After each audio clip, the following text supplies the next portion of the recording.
Hello everyone, आप लोग कैसे हैं? Hope you all are well. So I welcome you all to learn with Tamandor. This is the part 4 of the chapter 9 business study, and the topic of this video is fixed and the working capital. So fixed capital refers to the investment in the long term asset or the fixed asset. ठीक है ना, ये क्या बोल रहे हैं? Fixed capital refers to the investment. जब हम इन्वेस्टमेंट करते हैं in the long term asset और the fixed asset. Long term asset का मतलब ये है कि ऐसा एसेट जिसके अंदर आप लोग इन्वेस्टमेंट कर रहे हो for more than 1 year. The fixed asset are those which remain in the business for more than 1 year, usually for a much longer. मतलब और भी उससे ज़्यादा सालों के लिए होता है, like 5 years, 10 years. Example, plant and machinery, furniture, fixture, land and building, vehicles, etc. And there are some factors that affect the fixed capital requirement. The first is the nature and the type of the business. Right, तो हमारे पास कुछ यहाँ पे factors है जो effect करते हैं fix capital requirement को. तो पहला जो है हमारा नेचर है कि हमारे बिजनेस का नेचर कैसा है, हमारे बिजनेस का टाइप कैसा है. The type of the business has a wearing upon the fixed capital requirement. For example, trading concern जो मैन्युफैक्चरिंग नहीं करती, सिर्फ सेलिंग करती है. ठीक है, रिटेलिंग का काम है. Needs lower investment in the fixed asset compared with the manufacturing organisation. क्योंकि जो ट्रेडिंग है ना, उसे बनाना नहीं है गुड्स, उसे सिर्फ कहीं से लेकर आना और बेच देना है. तो उसको प्लांट एंड मशीनरी की ज़रूरत नहीं है बिल्कुल भी. उतने बड़े लैंड एंड बिल्डिंग की ज़रूरत नहीं है जितने हमें मैन्युफैक्चरिंग के ऑर्गेनाइजेशन को ज़रूरत है. तो इसलिए since it does not require to purchase plant and machinery etcetera. Next is the scale of operation. Larger organization operating at a higher scale needs bigger plant. जो हमारी बड़ी बड़ी ऑर्गेनाइजेशन होती है ना, उनको ज़्यादा बिगर प्लांट की ज़रूरत होती है, मोर स्पेस की ज़रूरत होती है. Then therefore require higher investment in the fix asset. इसलिए वो बहुत ज़्यादा इन्वेस्ट करते हैं इन फिक्स एसेट के अंदर when compared with the small organisation or the new organisation or the baby organisation, जहाँ पे सिर्फ हम लोग एक प्रोडक्ट का प्रोड्यूस करते हैं. और बिगेस्ट जो बड़ी बड़ी ऑर्गेनाइजेशन होती है ना, जहाँ पे हमारे एक प्रोडक्ट से ज़्यादा या फिर एक प्रोडक्ट को हम लोग बहुत लार्ज क्वांटिटी में प्रोड्यूस करते हैं, तो उस केस में तो हमें ज़्यादा प्लांट चाहिए, ज़्यादा बड़ी लैंड एंड बिल्डिंग चाहिए, ज़्यादा बड़े व्हीकल्स चाहिए. तो इसलिए उस केस में हम लोगों को ज़्यादा फिक्स एसेट की ज़रूरत पड़ती है. Next is the choice of technique. Capital intensive organisation require higher investment in the plant and machinery. Capital intensive organisation मतलब जिसके बहुत सारा पैसा है और वो बहुत सारा पैसा खर्च करना चाहती है, तो उस केस में वो हायर इन्वेस्टमेंट करेगी प्लांट एंड मशीनरी पे. As it relies less on the manual. वो लोगों पे कम निर्भर है, मतलब वो लेबर इंटेंसिव नहीं, वो कैपिटल इंटेंसिव है. They want more to produce with the help of the plant and machinery. The requirement of the fixed capital for such organisation would be higher. Automatically ना हम लोगों को प्लांट एंड मशीनरी मोर चाहिए ना, तो उस case में हम लोगों का फिक्स एसेट पे इन्वेस्टमेंट बहुत ज़्यादा रहेगी. और लेबर इंटेंसिव ऑर्गेनाइजेशन ऐसी ऑर्गेनाइजेशन जो लेबर के ऊपर डिपेंड करती है कि वो कितना काम करती है, कितना नहीं, मतलब सारी प्रोडक्शन उसके ऊपर डिपेंड है, तो उसको रिक्वायर होगा less investment in the fix asset. वो फिक्स एसेट में नहीं करेगी ना, hence there the fixed capital requirement is lower. Next is the technology upgradation. In certain industry, asset become obsolete sooner. Consequently, their replacement becomes due faster. Higher investment in the fixed asset may therefore be required in such cases. जिस industries के अंदर हम लोगों का जो fix asset है वो obsolete पुरानी बहुत जल्दी हो जाती है, तो उस केस में हमें हायर इन्वेस्टमेंट करने की जरूरत पड़ती है in the fix asset.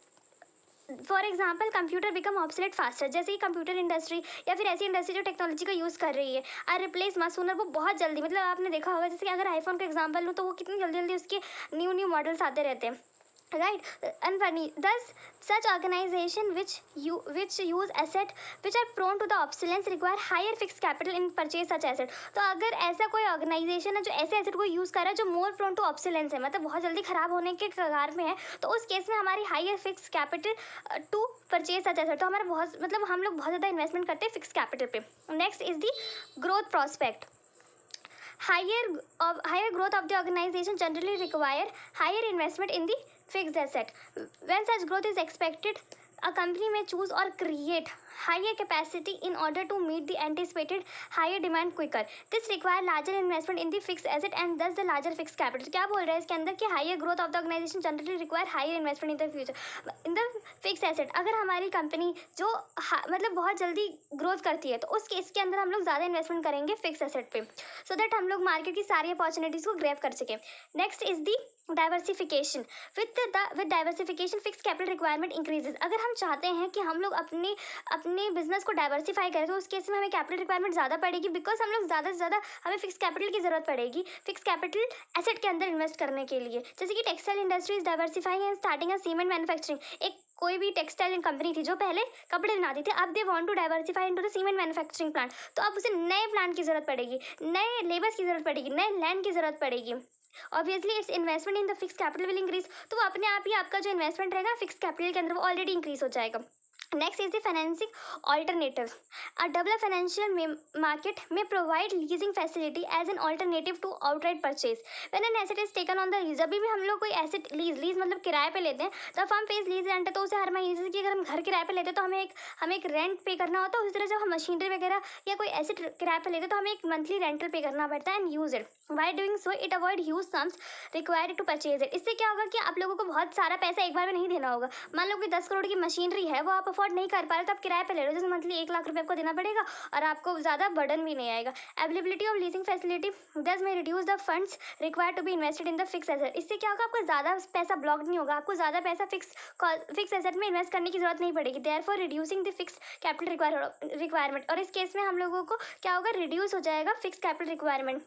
Such A strategy is specially suitable in the high risk line of the business. जब हमारा बहुत ज़्यादा रिस्की बिजनेस होता है ना, तो उस केस में हमारे पास गुड ऑल्टरनेटिव होता है अपने फाइनेंशियल एसेट को फुलफिल करने के लिए या फिर फिक्स एसेट की रिक्वायरमेंट को फुलफिल करने के लिए। Next is the level of collaboration. At times certain business organisation share such other facility. कुछ हमारे पास बिजनेस ऑर्गेनाइजेशन होते हैं जो अदर फैसिलिटीज़ को शेयर करते हैं। फॉर एग्जाम्पल अ बैंक में यूज़ अनदर ATM। कई बार क्या होता है, एक बैंक दूसरे का ATM यूज़ कर लेता है। हमने कई बार देखा होगा कि आप जिस बैंक में आपका अकाउंट होता है, आप उस ATM को छोड़े कहीं और ATM से भी पैसा निकाल लेते हो, तो उसको बोलते हैं कोलैबोरेशन। और some of them jointly establish a particular facility. This is feasible if the sale of the operation of such one of them is not sufficient to make a full use of the facility. Such collaboration reduces the level of investment in the fixed asset for each one of the participating organization. So these all the factors for the fixed capital. Next is the working capital. तो working capital refers to the investment in the current asset and this investment facilitates smooth day-to-day operation of the business. तो बहुत easy, I think मुझे समझाने की भी ज़रूरत नहीं है आपको, क्योंकि working capital से I think you all are aware of that, क्योंकि हमने अकाउंट्स में ही पढ़ रखा है। तो वर्किंग कैपिटल हमारे day to day business operation के लिए काम आता है और हम लोगों का ये इसके अंदर 2 पार्ट होते हैं बेसिकली, एक तो करंट एसेट और दूसरा current liability. And the current asset minus current liability comes out with your working capital. What is current asset? Our current assets are the expected to get converted into the cash or cash equivalent within a period of 1 year. For example, cash in hand, cash at bank, marketable securities, bill receivable, debtor, and finished good inventory, work in progress, raw material and prepared expense. तो ये all are the example of the current asset, जो कि मुझे पता है कि आप लोगों ने अकाउंट में ऑलरेडी आपने कवर कर चुके हैं in your class 11th। Next is the current liabilities are those payment obligation which are due for the payment within 1 year. ऐसी पेमेंट जो हमको 1 साल के अंदर ही पे करनी पड़ती है to the third party, such as bill receivable, creditors, outstanding expense, advance receive from the customer etcetera. Next is the what are the factors that affect the working capital requirement. So the first is the nature of the business. Like the trading business needs less amount of the working capital because there is no processing, क्योंकि इसके अंदर हम processing तो करते ही नहीं है, बस यहाँ से सामान लिया और वहाँ बेच दिया। Therefore there is no distinction between the raw material, finished good. ठीक है, sales can be affected immediately upon the receipt of the material and sometime even before that. लेकिन अगर वर्किंग कैपिटल रिक्वायरमेंट और मैन्युफैक्चरिंग की बात करें तो उसके अंदर ज़्यादा होती है, बिकॉज हमको उसके अंदर रॉ मटेरियल खरीदने की ज़रूरत होती है, फिर हम उसको फिनिश गुड में कन्वर्ट करते हैं। तो उसके अंदर क्या, तो मैन्युफैक्चरिंग यूनिट के अंदर we need more working capital as compare to the trading units. Next is the scale of operation. A large scale organization require larger amount of the working capital. It is same like the fix capital, क्योंकि अगर हमारा large organisation है तो उसकी operations भी बहुत ज़्यादा है, तो उसको वर्किंग कैपिटल भी तो ज़्यादा लगेगा as compare to the small scale organisation. Next is the business cycle. Different phases of the business cycle affect the requirement of the working capital by the firm. अलग अलग फेज में हमें अलग अलग रिक्वायरमेंट पड़ती है वर्किंग कैपिटल की। In case of the boom मतलब जब बहुत मज़ा आ रहा है बिजनेस करने में, ठीक है, the sales as well as the production are likely to be larger. उस केस में हमारा प्रोडक्शन एंड सेल दोनों ही बहुत ज़्यादा होता है और इसलिए हमको large amount of the working capital is required. As against this the requirement for the working capital will be lower during the period of depression. अगर कोई डिप्रेशन, जैसे कि अगर कोविड के केस में देखा जाए तो फिर उस केस में ना ही प्रोडक्शन हो रही थी ना ही सेल हो रही थी, तो उस केस में हम लोगों को वर्किंग कैपिटल की क्या ज़रूरत है, क्योंकि कुछ ना माल बन रहा था ना माल बिक रहा था। Next is the seasonal factor. Most business have seasonally in their operation in the peak season because high level of activity, larger amount of the working capital. जैसे कि जो हमारे कुछ बिजनेस होते हैं जो सीजनल पे काम करते हैं ना, उस केस में अगर पीक पे है ना, मतलब बहुत ऊंचे लेवल पे हमारी एक्टिविटी हो रही है, तो हमें ज़्यादा वर्किंग कैपिटल की जरूरत होगी. As against this the level of activity as well as the requirement for the working capital will be lower during the lean season, जहाँ पे मतलब बिल्कुल डिमांड नहीं है, डिमांड है ही नहीं, बिल्कुल जीरो है demand, right. Next is the production cycle and the processing cycle. Production cycle is the time span between the receipt of the raw material and their conversion into the finish good. मतलब अगर इनके बीच में time Spain ज़्यादा होगा ना, तो हम लोगों को ज़्यादा वर्किंग कैपिटल रिक्वायरमेंट होगी, और अगर इनके बीच में टाइम स्पेन कम होगा तो we need less working capital. Some business have a longer production cycle while some have a shorter one. Like longer के लिए हमारा manufacturing of the motor cars and shorter के लिए production of the bread. A longer cycle increases the amount of fund required for the raw material and expenses resulting in the high requirement of the working capital. और जिस case में shorter होगा उसमें हमें lower working capital की ज़रूरत होगी. Next is the level of competition. High level of competition may necessitate larger stock of the finished good. अगर हमारा competition बहुत ज़्यादा है ना मार्केट के अंदर, तो आपको बहुत तगड़ा स्टॉक मेंटेन करना पड़ेगा, क्योंकि आप किसी भी कस्टमर को वापस भेजना अफोर्ड कर ही नहीं सकते हो. अगर कोई कस्टमर आपकी दुकान पे आया ना, तो you must have to avail the good, ठीक है ना. अगर क्योंकि वो एक बार वापस चला गया तो फिर तो दिक्कत हो जाएगी. वैसी कंपटीशन इतना ज़्यादा है, ठीक है ना. Of the finish good to meet urgent order from the customer and this increases the working capital requirement, and competition may also force the firm to extend liberal credit terms. Liberal मतलब आपको कोई अगर पहले आप एक महीने का credit देते थे, तो because of competition और because to retain the customer you have to provide more credit days. Next is the credit allowed. Different firm allow different credit terms to their customer. मतलब अलग अलग जो फर्म होती है वो अलग अलग क्रेडिट टर्म्स देती है अपने कस्टमर को, and these depend upon the level of competition that a firm faces. ये कॉम्पिटिशन में डिपेंड करता है, as well as the creditworthiness of their clientele. मतलब क्रेडिट वर्दिनेस कैसे क्लाइंटेल, पता चला आपके कस्टमर कुछ ऐसे हैं कि सामान लेते हैं, बोलते हैं हम देंगे, फिर तो रफू चक्कर हो जाते, पता ही नहीं लगता 9 तो 11 हो गए, उनको पता ही नहीं है. तो liberal credit policy result in the higher amount of debtors and increase the requirement of the working capital. अगर आपको क्रेडिट पीरियड बहुत ज़्यादा आप देते हो, तो फिर आपको ज़्यादा पैसों की ज़रूरत होगी, क्योंकि फिर पैसे तो चाहिए ना बिजनेस को चलाने के लिए. सबको आप उधार देते रहोगे तो आपको खुद से पैसे की अरेंज करनी पड़ेगी, ठीक है, for day to day business activities के लिए. अब आता है क्रेडिट अवेल्ड. क्रेडिट अवेल्ड मतलब होता है कि अब आपके सप्लायर आपको कितना क्रेडिट देते हैं, आपको कितने दिन के लिए क्रेडिट प्रोवाइड करते हैं. Just as a firm allows credit to its customer, it may also get credit from its supplier to extend it avail the credit on the purchase. The working capital requirement is reduce. अगर उनको बहुत तगड़ा credit मतलब credit avail मिल जाता है कि हाँ उनके सप्लायर बहुत अच्छे बोलते हैं ठीक है तुम 2 महीने तक पैसे मत देना, तो उन्हें उस केस में वर्किंग कैपिटल की रिक्वायरमेंट बहुत कम होगी ना, बिकॉज वो बोलेंगे ठीक है जब हमारे कस्टमर से मिलेगा हम आपको दे देंगे, तो उन्हें अपने पैसे रखने की ज़रूरत नहीं होगी उस केस में. Next is the availability of the raw material. If the raw material can be produced easily and continuously, the firm will require to maintain a lower stock level. ठीक है, so the working capital will be low. तो क्या बोल रहे हैं, अगर आपके पास raw material बहुत ईजी अवेलेबल है और आप बहुत आराम से इसको प्रोड्यूस कर पा रहे हैं, तब तो आपको, और लो लेवल, तो आप क्या करोगे, low level of the stock maintain करोगे, उस केस के अंदर वर्किंग कैपिटल विल बी लो होगा हम लोगों का. हाउएवर लेकिन अगर हमारे पास रॉ मटेरियल नहीं मेंटेन हो पा रहा है तो क्या करेंगे, तो हमें ज़्यादा वर्किंग कैपिटल की ज़रूरत होगी, ठीक है ना, उस केस के अंदर. तो इसमें बस यही बोला गया है. Next is the growth prospect. If the growth potential of enterprise is higher, अगर ग्रोथ पोटेंशियल हायर है किसी एंटरप्राइजेस का, तो it will require larger amount of the working capital so that it is able to meet the high production and sales target whenever required. Right, अगर growth prospect बहुत ज़्यादा है तो he can't afford to lose any opportunity that are available in the market. For that they need to maintain high working capital. ठीक है, next is the inflation, जो हमारी अभी की कंडीशन है, ठीक है ना, फुल ऑफ इन्फ्लेशन हो रखी है सब जगह की इकॉनमी, इंडिया हो चाहे US, right.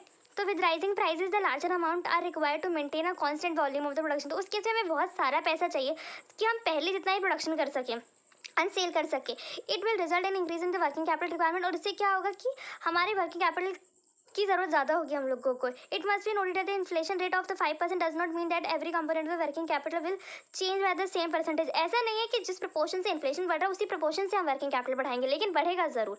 Next is the operating efficiency. Efficiency in managing the raw material, ठीक है ना, reflected in the higher inventory turnover ratio, reducing the amount tied up in the debtors and receivable. अगर हम लोग raw material को बहुत अच्छे से मेंटेन कर पा रहे हैं तो फिर हम लोगों को डेटर्स को टाइड अप करने के लिए रिड्यूस हो जाएगा जाएगा and the receivable, high trade receivable turnover ratio, the better sales effort by the management may reduce the level of the raw material. ठीक है, अगर हम लोग बहुत अच्छे से सेल्स को मेंटेन कर पा रहे हैं तो फिर हम लोगों को उस केस में low level of raw material भी चलेगा and trade receivable and the finish good respectively result in the lower requirement of the working capital. अगर हमारी इफिशिएंसी बहुत अच्छी है ना तो हम कम पैसों के अंदर भी बहुत अच्छे से अपना काम कर सकते हैं, but if are inefficient of doing we are inefficient in doing if any of the work, then इसमें फिर प्रॉब्लम होगी और उस केस में हम लोगों को ज़्यादा वर्किंग कैपिटल की ज़रूरत पड़ेगी।